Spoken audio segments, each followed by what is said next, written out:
Bonjour à tous, c'est Caroline de Palmas, bienvenue dans cette nouvelle vidéo YouTrading. Je vous retrouve aujourd'hui pour parler de diversification de portefeuille.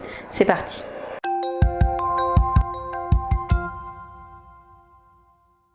Alors on le voit actuellement avec la forte volatilité des marchés, c'est pas toujours simple de faire face aux turbulences boursières et aux conséquences de l'incertitude des investisseurs quand on fait du trading actif mais aussi quand on fait de l'investissement en bourse. Donc pour réussir à long terme, il est nécessaire d'abord d'accepter cette incertitude et d'accepter ce risque mais aussi d'accepter qu'on ne peut pas gagner à chaque fois qu'on ouvre une position. Cependant, il existe une façon de mieux gérer les périodes d'incertitude et de volatilité sur les marchés, c'est de vous assurer que vous avez un portefeuille bien diversifié. On va donc voir dans cette vidéo comment est-ce que vous pouvez vous assurer que votre portefeuille est suffisamment diversifié pour réduire votre risque et optimiser vos résultats.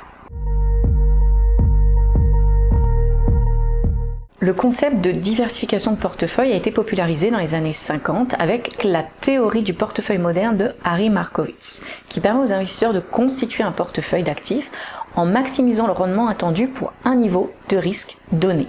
Avec au cœur de cette théorie, la diversification.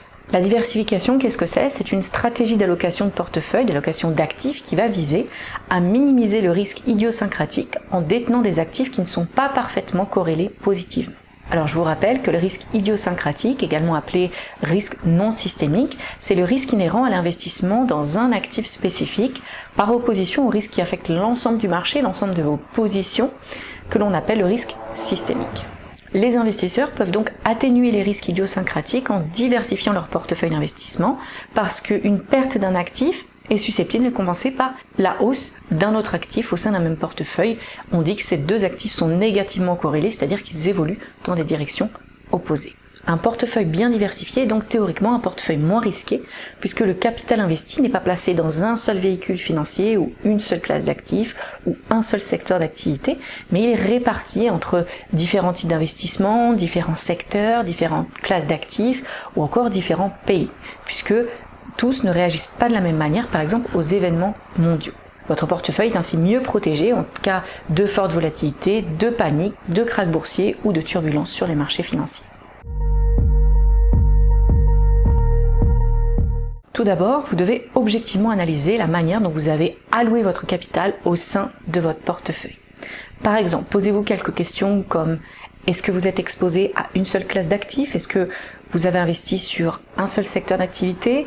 Ou est-ce que vous êtes plutôt investi sur un seul pays ? Est-ce que la majeure partie de votre argent se trouve sur une seule position ? Est-ce que vous avez plutôt des positions en euros ? Si la réponse est oui à ce genre de questions, c'est que votre portefeuille n'est probablement pas bien diversifié et vous devriez peut-être revoir sa composition. Donc la deuxième étape consiste logiquement à faire des ajustements pour créer un portefeuille mieux diversifié. Par exemple, vous pourriez examiner différents actifs, différents types d'actifs au sein d'une même classe d'actifs pour avoir une meilleure idée du niveau de risque auquel vous êtes confronté si vous investissez dans ces actifs. Prenons l'exemple du marché des actions. Vous devez certainement savoir que les actions de croissance sont plus risquées que les actions de valeur.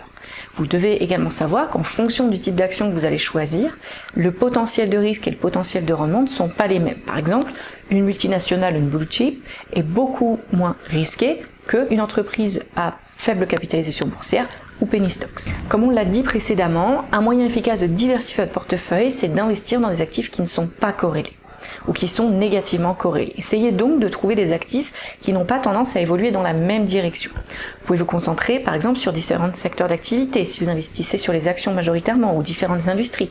Mais vous pouvez également investir dans différents marchés. Investir dans l'immobilier, sur les actions, sur les devises, sur les matières premières, sur les crypto-monnaies, sur les indices, sur les obligations, le marché monétaire, etc. Vous pouvez également investir dans différents pays et dans différentes devises puisque tous les pays n'ont pas les mêmes phases de croissance. Ils sont donc confrontés à des défis, à des obstacles, à des objectifs différents, ce qui signifie que vous allez pouvoir trouver différentes opportunités d'investissement avec des degrés de risque différents dont vous pouvez profiter en fonction de votre profil de risque. Vous pouvez également envisager d'investir dans différents produits financiers, comme des produits dérivés avec le trading sur marge, des produits spéculatifs, en fonction, tout ça, de votre tolérance au risque, de votre style de trading, scalping, day trading, swing trading, trading de position, et bien sûr de vos objectifs financiers. Alors, parmi quelques produits populaires, on retrouve souvent les CFD, les ETF, les fonds et les futures. Il est donc nécessaire de s'assurer que votre portefeuille soit suffisamment diversifié si vous voulez minimiser le risque global portant sur votre portefeuille tout en maximisant vos gains potentiels. Donc investir dans des produits financiers, dans des actifs, dans des classes d'actifs non corrélés ou dans différentes devises, ça va vous aider à protéger votre capital d'investissement contre les risques non systémiques.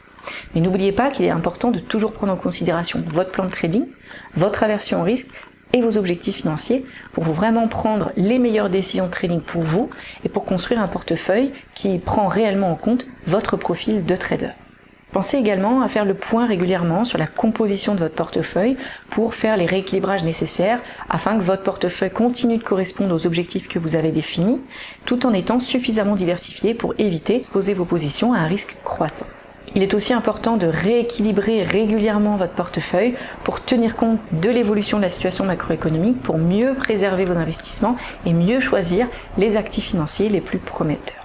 Voilà, c'est tout pour cette vidéo sur la diversification de portefeuille. N'hésitez pas à partager en commentaire vos meilleures techniques de diversification. Je vous remercie d'avoir suivi la vidéo jusqu'au bout et je vous dis à bientôt sur la chaîne YouTrading.